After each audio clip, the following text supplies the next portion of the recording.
Hi అండి. అందరూ ఎలా ఉన్నారు? బాగున్నారా? అందరూ బాగుండాలి, ఆరోగ్యంగా ఉండాలని కోరుకుంటున్నాను. మేము కూడా చాలా చాలా బాగున్నామండి. Welcome back to Bhavani Dasari vlogs.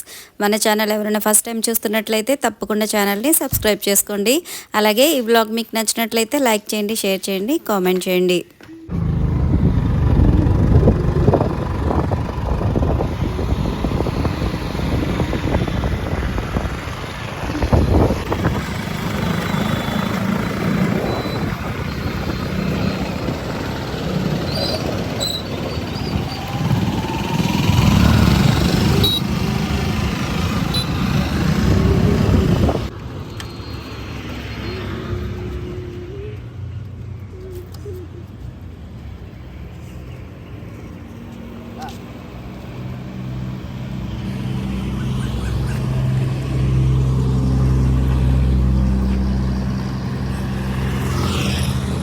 Hi అండి, గుడ్ మార్నింగ్.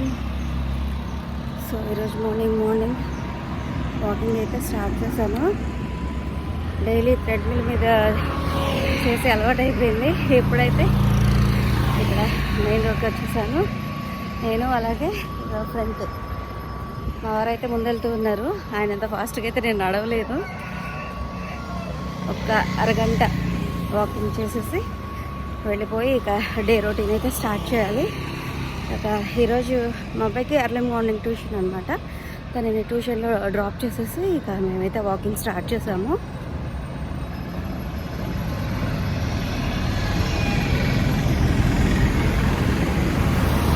డైలీ బైక్ మీద వస్తుంటే తెలియలేదు, కానీ నడుస్తుంటే మాత్రం ఎంత దూరమా అనిపిస్తుంది.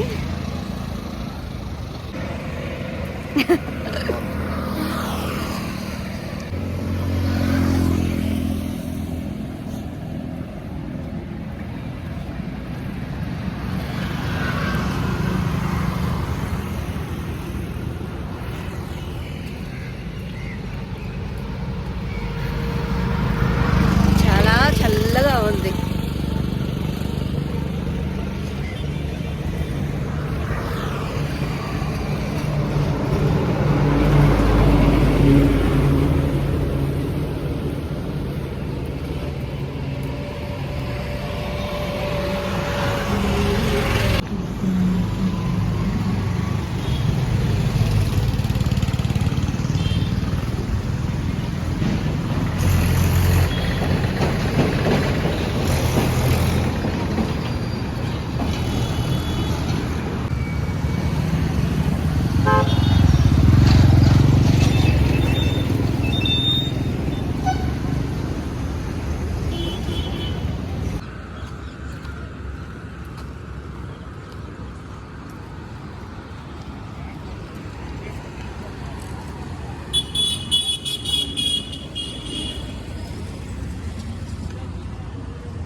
అలా ఒక అరగంట వాకింగ్ చేసేసి ఇక ఇంటికైతే బయలుదేరిపోయామండి. మా వారు నన్ను ఇంటి దగ్గర డ్రాప్ చేసేసి కాసేపు ఆగిన తర్వాత మళ్ళీ వచ్చి మా అబ్బాయిని అయితే తీసుకొచ్చేసారు ట్యూషన్ నుంచి. సో ఈరోజు మార్నింగ్ ఇలాగ వాక్ చేయడం అయితే నాకు చాలా బాగా నచ్చింది. చాలా ప్రశాంతంగా ఉందన్నమాట. బయట క్లైమేట్ చల్లగా అలాగే చాలా ప్రశాంతంగా అనిపించింది. ఇక్కడ చూసారా, కొద్దిగా చికెన్ కర్రీ ఉండిపోయింది. దాన్ని నేను ఇప్పుడు దోశ మీద వేసేసి చికెన్ దోశ చేసేసాను. సో ఇప్పుడు ఒక్క దోశ తింటే సరిపోద్ది అనమాట. మంచిగా రోస్ట్ అయిపోయింది దోశ అంతా కూడా. మధ్యలో కర్రీ వేసాను కదా, అక్కడ మాత్రం సాఫ్ట్ అయిపోయింది కర్రీ వల్ల.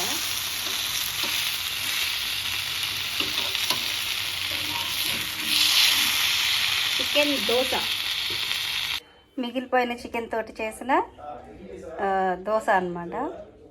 సో ఎప్పుడైనా చికెన్ మిగిలిపోతే ఇలా కూడా ట్రై చేయొచ్చు, బాగుంటుంది టేస్ట్.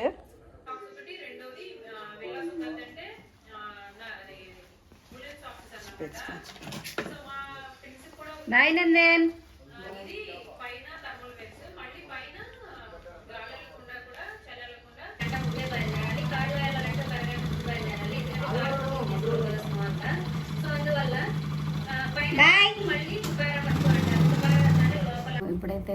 కంప్లీట్ చేసుకున్న తర్వాత బ్లౌజ్ స్టిచ్చింగ్ అయితే స్టార్ట్ చేశాను. ఈ స్టిచ్చింగ్ ప్రాసెస్ అంతా కూడా మీతో మాట్లాడుతూ కంటిన్యూ చేస్తాను. యాక్చువల్గా ఈ బ్లౌజ్ స్టిచ్ చేసేటప్పుడు నేను లైవ్ చేస్తూ స్టార్ట్ చేశానండి. సో లైవ్ చేస్తూనే ఇక్కడ ఈ కాటన్ లైనింగ్ అవన్నీ కూడా ఆ మెయిన్ ఫ్యాబ్రిక్కి జాయిన్ చేసేసాను. తర్వాత లంచ్ టైం అయింది కదా అని చెప్పి నేను ఇంకా లంచ్ కంప్లీట్ చేసుకున్న తర్వాత మిగతా వర్క్ అయితే స్టార్ట్ చేశాను. సో ఆ టైంకి మా వారు కూడా లంచ్కి రావడం వల్ల నేను ఇంకా సౌండ్ డిస్టర్బెన్స్ ఎందుకులే అని చెప్పి ఇలాగ మ్యూట్ చేసేసి నేను వాయిస్ ఓవర్ అయితే ఇస్తున్నాను. సో ఇప్పుడు నేను స్టిచ్ చేస్తున్న బ్లౌజ్ ఏదైతే ఉందో అది ఒక 2 ఇంచెస్ ఎక్స్ట్రాగా పెంచమని చెప్పి అన్నారండి. యాక్చువల్గా అయితే వాళ్ళు మెజర్మెంట్కి ఇచ్చిన బ్లౌజ్ అయితే కరెక్ట్గా ఉందన్నమాట హైట్ అనేది.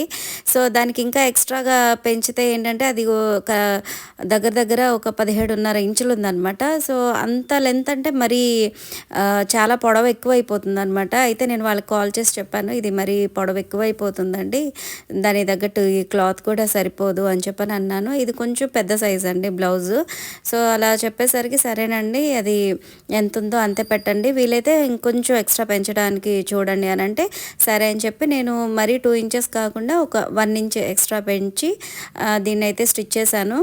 ఇంకా దానికి తగ్గట్టు హ్యాండ్స్ కూడా కొద్దిగా మోడల్ అడిగారండి. నేను అంతకుముందు వీడియోలో పెట్టున్నాను. కట్ వర్క్ మోడల్ వచ్చేసి హ్యాండ్, దానికి మధ్యలో శారీ క్లాత్ తోటి ఫ్రిల్స్ లాగా పెట్టేసి జిగ్జాగ్ చేసి అటాచ్ చేశాను అనమాట. సో ఆ డిజైన్ నచ్చి వాళ్ళు అదే పెట్టమన్నారు. అసలు యాక్చువల్గా దీనికి శారీ క్లాత్ ఏదైతే ఉంటుందో ఆ క్లాత్ అనేది క్రష్, అంటే ఇప్పుడు స్ట్రైట్ లైన్స్ లాగా క్రష్ మోడల్ ఉంటుంది కదా, సో అలా వచ్చింది. సో ఆ శారీని తీసుకుని దీనికి అటాచ్ చేయడానికి అవ్వదన్నమాట. అంటే అది శారీ అనేది ఇట్లా నిలువుగా గీతలు ఉండడం వల్ల దాన్ని మనం ఒకవేళ కట్ చేసినా కూడా దీనికి చాలా ఎక్కువగా కట్ చేయాల్సి వస్తుంది అనమాట ఆ ఫ్రిల్స్ పెట్టడానికి. అందుకని నేనైతే కట్ చేయలేదు. ఇంకా వాళ్ళకి కూడా చెప్పాను అనమాట, ఈ శారీ క్లాత్ తీసి దానికి వేయడం అనేది సెట్ అవ్వదండి అని చెప్పి అన్నాను. అని చెప్పి నేను ఇక్కడ టిప్ అయితే చెప్తున్నాను. ఇలాగా మగ్గం వర్క్ బ్లౌజెస్ స్టిచ్ చేసే ముందు ఏంటంటే, ఇవి స్టిచ్ చేసే ముందు ఈ లైనింగ్ క్లాత్ ఏదైతే ఉంటుందో దాన్ని ఫస్ట్ ఇలాగా సెంటర్ పాయింట్లో ఒక స్టిచ్ వేసేసుకోవాలి. కనిపిస్తుందా మీకు? సెంటర్లో ఒక స్టిచ్ వేసాను. ప్లస్ ఇక్కడ దీనికి ఇలా రౌండ్గా కూడా నేను ఒక స్టిచ్ వేసేసాను. ఇది ఎందుకు వేసానంటే, యాక్చువల్గా నార్మల్ డిజైన్ అయితే కనుక జస్ట్ ఇలాగా కదలకుండా స్ట్రైట్ లైన్ సరిపోతుంది. కానీ దీనికి వచ్చేసి కట్ వర్క్ ఉందండి. ఇక్కడ కట్ వర్క్ ఉంది కదా, కనిపిస్తుందా మీకు? ఓకే, ఇక్కడ కట్ వర్క్ కనిపిస్తుంది కదా మీకు. ఈ కట్ వర్క్ స్టిచ్ చేసేటప్పుడు ఏంటంటే క్లాత్ అనేది అటు ఇటు జారిపోతూ ఉంటుంది. సో అప్పుడు కట్ వర్క్ ప్రాపర్గా రాదు. సో అందుకని నేను ఇక్కడ ఇలాగా రౌండ్గా స్టిచ్ అయితే వేసేసుకున్నాను. ఇలా రౌండ్గా ఒక స్టిచ్ వేసుకున్న తర్వాత ఇక్కడ డిజైన్లో మనకి ఎక్కడైతే కట్ వర్క్ అయితే వచ్చిందో సేమ్ ఆ కట్ వర్క్ వచ్చేలాగా మనం స్టిచ్ అయితే చేసుకోవాలండి.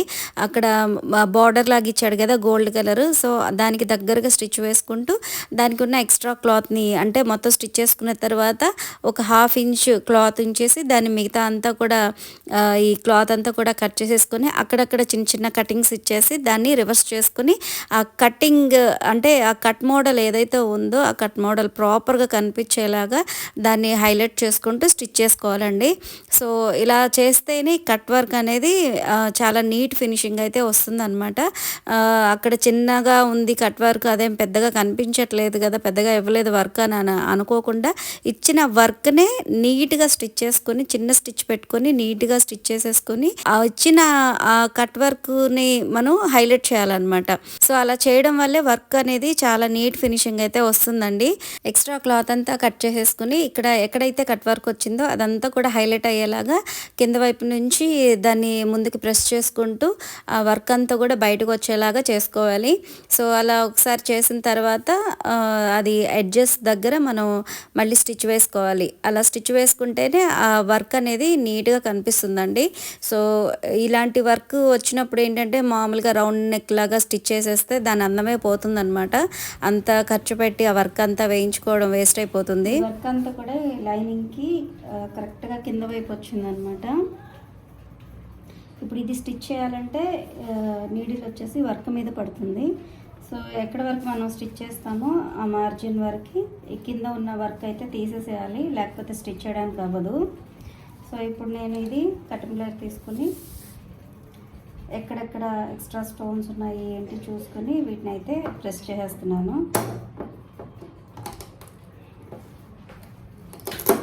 స్టోన్స్ ఉండడం వల్ల స్టిచ్ చేయడానికి అస్సలు రాదనమాట.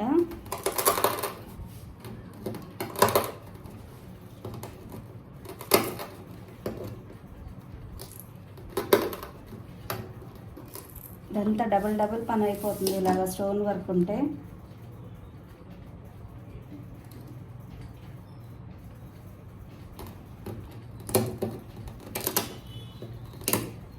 ఇలా మొత్తం ప్రెస్ చేసుకుంటూ తీసేసేయాలి. కుందన్స్ అయితే అలాగే ఉట్టిపోతాయి, వాటిని మనం చేత్తోనే తీసేసేయాలి, లేదంటే నీడిల్ విరిగిపోతుంది. ఇలా ప్రెస్ చేసేసేయాలి. షుగర్ బీట్స్ ఇవన్నీ సీక్వెన్స్ అయితే పర్లేదులేండి, స్టిచ్ చేసిన ఏమవ్వదు.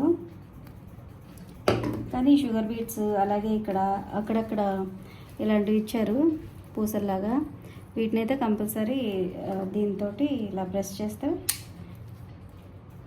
పగిలిపోతాయి అన్నమాట. సో అంటే మనం ఎక్కడి వరకు స్టిచ్ చేస్తామో అది చూసుకొని దాన్ని బట్టి వీటిని తీసేసేయాలి. మనం ఒకవేళ ఆ థ్రెడ్ని అంటే థ్రెడ్ తోటి వాటిని తీసేయాలి అని అనుకుంటే కనుక వర్క్ అంతా ఇదైపోతుంది. ఒకటి థ్రెడ్ తీసామంటే ఇక మిగతా వర్క్ అంతా కూడా డ్యామేజ్ అయిపోతుంది. అంత జాగ్రత్తగా తీసేసి డస్ట్బిన్లో వేసేయాలండి. మనం చేత్తో కనుక తీయాలని ట్రై చేస్తే కనుక అవి హ్యాండ్కి గుచ్చుకుపోయే ఛాన్స్ ఉంటుంది. అందుకని ఒక క్లాత్ తీసుకొని క్లాత్ తోటి ఇలాగ నీట్గా మొత్తం ఒక దగ్గరికి తీసుకొని దాన్ని ఒక డస్ట్బిన్లో వేసేస్తాను. కింద అస్సలు వేయద్దండి, నడిచేటప్పుడు గబ్బుకుని తొక్కామనుకోండి మొత్తం గుచ్చుకుపోతాయి. ఇవి చాలా అంటే చాలా ఫైన్ పౌడర్ అనమాట. ఇది గుచ్చుకుందంటే కనీసం కనిపించను కూడా కనిపించదు. సో మగ్గం వర్క్ బ్లౌజెస్కి మనీ ఎక్కువ తీసుకుంటారు అని అంటారు. మరి వర్క్ ఇలా ఉంటుందండి మగ్గం వర్క్ వాటితోటి. ఎక్కడ కూడా వర్క్ అనేది డిస్టర్బ్ అవ్వకూడదు, ప్లస్ నీట్ ఫినిషింగ్ రావాలి అని అంటే ఇలాగ టైం టేకింగ్ ఎక్కువ అనమాట.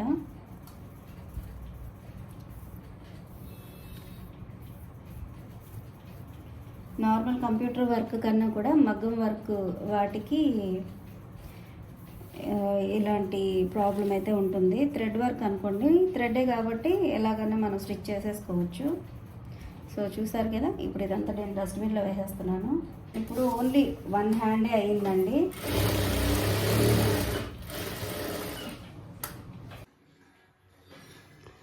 ఇది చాలా లైట్ కలర్ అండి. దీనికి వచ్చేసి నేను ఇలాగా డైమండ్ షేప్ అయితే ఇచ్చేసాను బ్యాక్ సైడ్.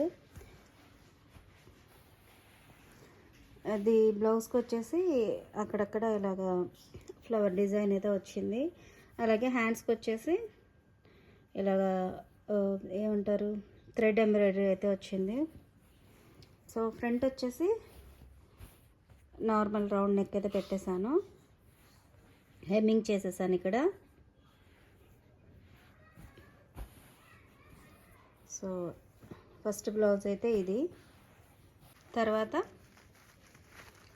ఇది వచ్చేసి మగ్గం వర్క్ బ్లౌజ్ అండి.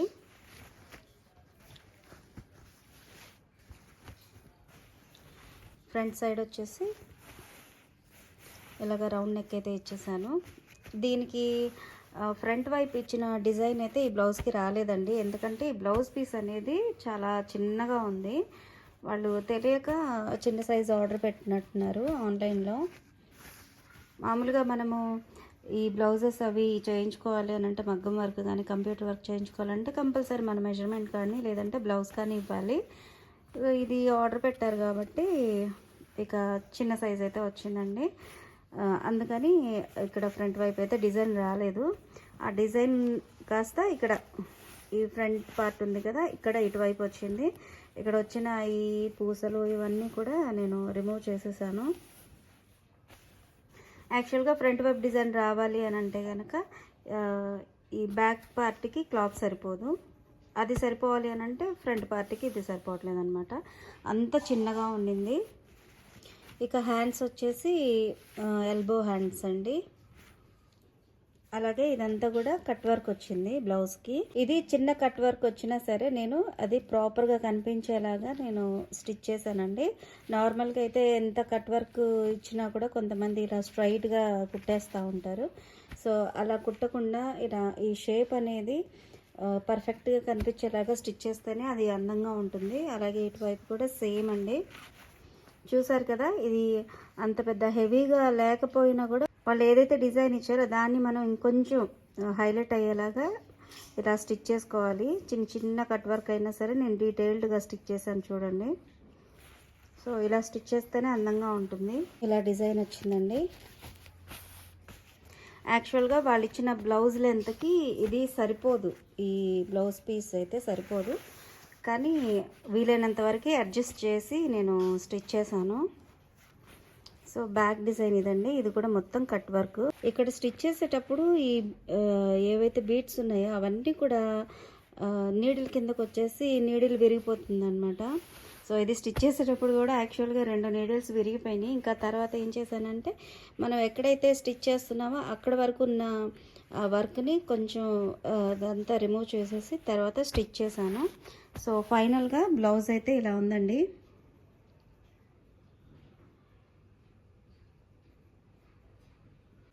దీనికి హ్యాంగింగ్స్ వచ్చేసి ఇలా సింపుల్గా స్టిచ్ చేశాను. యాక్చువల్గా మీరు ఇక్కడ అబ్జర్వ్ చేసినట్లయితే ఈ హ్యాంగింగ్స్ వేసిన క్లాత్ ఇది కాదండి, ఈ బ్లౌజ్ది కాదు.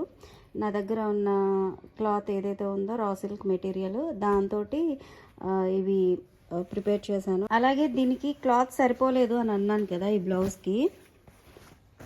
ఇక్కడ ఈ ఫ్రంట్ పార్ట్లో వేసిన షేప్ పట్టి క్లాత్, అలాగే బ్యాక్ బెల్ట్ వేస్తాను కదా, సో ఈ క్లాత్ ఇదంతా కూడా నేను నా దగ్గర ఉన్న క్లాతే వేసేసి స్టిచ్ చేశానండి. ఎక్కడ కూడా దీనికి ఇచ్చిన క్లాత్ అయితే సరిపోలేదు. అలాగే ఇక్కడ మీకు జాయింట్ కనిపిస్తుంది చూసారా, ఇక్కడ కూడా జాయింట్ పడింది, ఫ్రంట్ పార్ట్కి జాయింట్ పడింది, అలాగే హ్యాండ్స్కి కూడా జాయింట్ పడింది.